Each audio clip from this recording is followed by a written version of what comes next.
ਇਹ ਹੁਣ ਡਾਕਟਰ ਮਾਰੰਗ ਜਿਹੜੀ ਹੈ ਨਾ ਜੀ, ਇਹ ਤੇ ਹੁਣ ਬਣ ਗਈ ਬਲੋਚੀਆਂ ਦੀ ਲੀਡਰ।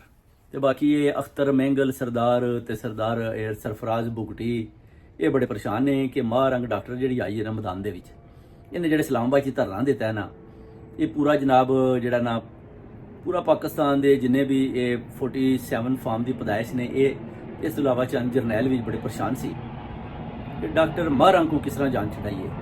ये तो पहले 2-4 आके बैठियां, उस सुबह 30-40 होंदियां जिस वे ये 150-200 की तादाद से चलिया गई ना औरतां जिन्होंने इन्हों का साथ दिता। तो उस बाद इन्होंने फिर उन्होंने तशद्दद किया, फिर अहमद मीर विच दौड़िया।